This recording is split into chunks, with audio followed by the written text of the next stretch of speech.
Praise the Lord. பிரியமானவர்களே, தேவ பிள்ளைகளே, கர்த்தருடைய நாமத்திற்கு மகிமை உண்டாகட்டும். ஸ்தோத்திரம்னா என்ன? ஸ்தோத்திரம் செலுத்தும் போது கர்த்தருடைய நாமம் மகிமைப்படுத்துகிறது. நாம் ஸ்தோத்திரங்களை ஏறெடுக்கும் போது கர்த்தருடைய நாமம் உயர்த்தப்படுகிறது. நாம் ஸ்தோத்திரங்களை கர்த்தருக்காக செலுத்தும் போது அவர் மகிழ்ச்சி அடைகிறார். நமக்கு வேண்டிய காரியங்களை செய்ய முன் வருகிறார்.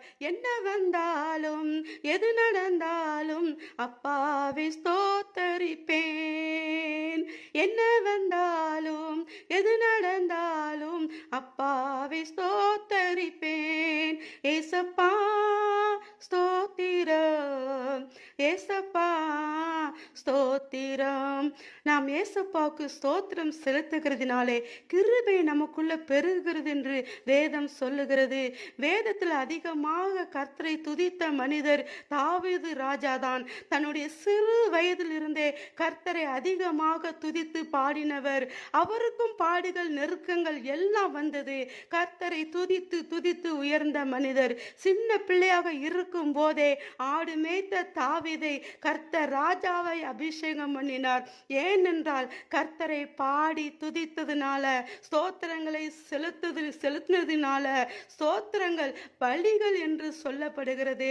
அந்த காலத்திலே ஆடு மாடுகளை பலியாக செலுத்தினார்கள். இந்த காலத்திலே கர்த்தர் நமக்காக சிலுவையிலே ஜீவ பலியாக தன்னை தானே ஒப்பு கொடுத்தார். அவருடைய இரத்தத்தை நமக்கு காணிக்கையாக கொடுத்திருக்கிறார். தேவ பிள்ளைகளே, நாம் அவருக்காக என்ன செய்கிறோம்? அட்லீஸ்ட் இந்த ஸ்தோத்திர பலிகளையாவது நாம் ஒவ்வொரு நாளும் செலுத்துவோம். காலை எழுந்தவுடன் நாம் கர்த்தருக்காக ஸ்தோத்திரங்களை செலுத்துவோம். நாம் பஸ்ல படி ஏறும் போதும், பஸ்ல பயணிக்கும் போதும், நாம் கார்ல செல்லும் போதும், நாம் ஸ்தோத்திரங்களை ஏறெடுக்கும் போது நமக்கு வர வேண்டிய பாதுகாப்பை கர்த்தர் நமக்கு தருகிறார். கம்பெனிக்குள்ள செல்லும் போதும், கம்பெனியில வேலை பார்க்கும் போதும் நாம் கர்த்தருக்காக ஸ்தோத்திரங்களை செலுத்துவோம். அவர் நாம் என்ன செய்ய வேண்டும், எப்படி செய்ய வேண்டும் என்பதை நமக்கு கற்றுத்தருகிறார். எக்ஸாம்ல பரீட்சை எழுதும் போதும், வேலை பார்க்கும் போதும் நாம் ஸ்தோத்திரங்களை செலுத்தும் போது கர்த்தர் நமக்கு ஆலோசனை தருகிறார்.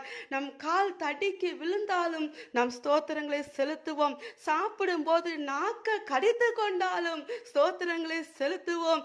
சுவரில் நம்முடைய கைகளை கொண்டு இடித்து கொண்டாலும், வலி பெருகும் போது நாம் அவருக்காக ஸ்தோத்திரங்களை செலுத்துவோம். நாம் ஸ்தோத்திரம் செலுத்தும் போது நமக்கு உடனே விடுதலை கிடைக்கிறது.